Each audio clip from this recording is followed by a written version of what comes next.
Bapak, Ibu, Saudara-saudariku yang terkasih dalam Tuhan kita Yesus Kristus, selamat pagi.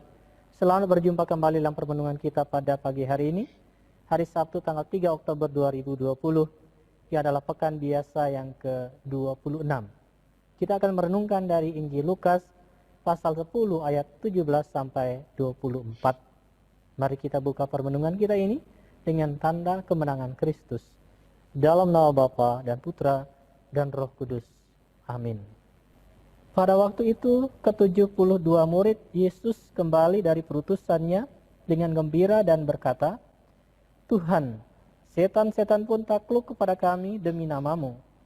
Lalu kata Yesus kepada mereka, "Aku melihat iblis jatuh seperti kilat dari langit.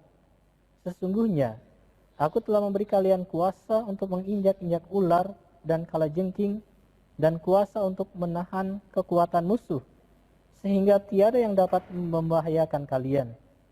Namun demikian, janganlah bersukacita karena roh-roh itu takluk kepadamu, tetapi bersukacitalah karena namamu terdaftar di surga."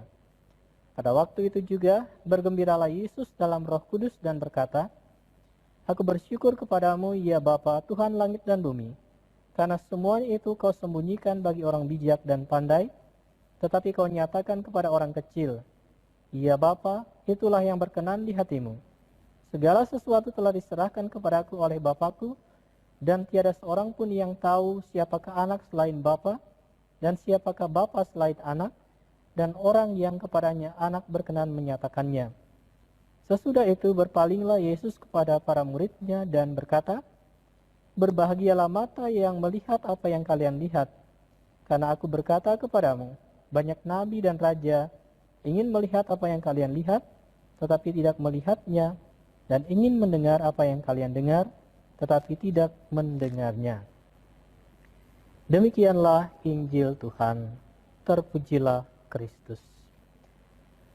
Bapak, Ibu, Saudara-saudariku yang terkasih dalam Tuhan kita Yesus Kristus, kebersamaan yang terjalin antara Yesus dan para murid adalah kebersamaan yang hidup, di mana para murid dengan sukacita berkarya, dan setelah itu men-sharingkan pengalaman karya yang telah mereka laksanakan di dalam komunitas.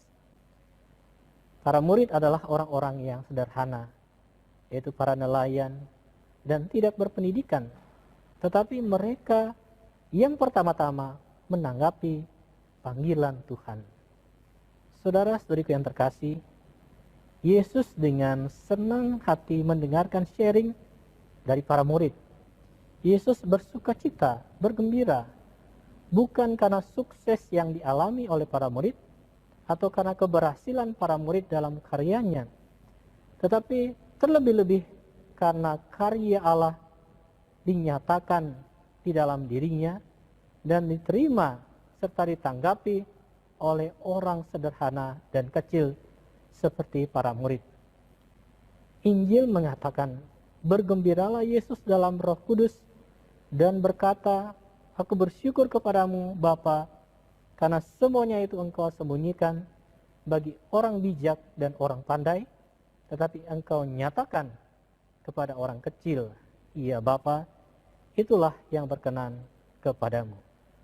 Saudaraku yang terkasih, kita diajak untuk membangun semangat hidup dan pelayanan kita seperti seorang anak kecil yang memiliki keutamaan, yaitu keterbukaan dan kerendahan hati, kepolosan dan ketergantungan, sikap untuk melupakan. Kontras dari anak kecil adalah orang bijak dan orang pandai. Yang dimaksudkan Yesus ini adalah mereka yang sombong, yang mengandalkan diri sendiri, seolah-olah tidak butuh pertolongan Tuhan. Semoga kita sanggup menanggapi panggilan Tuhan dengan setia kepada kehendak-Nya. Tuhan memberkati kita sekalian. Amin. Dalam nama Bapa dan Putra dan Roh Kudus.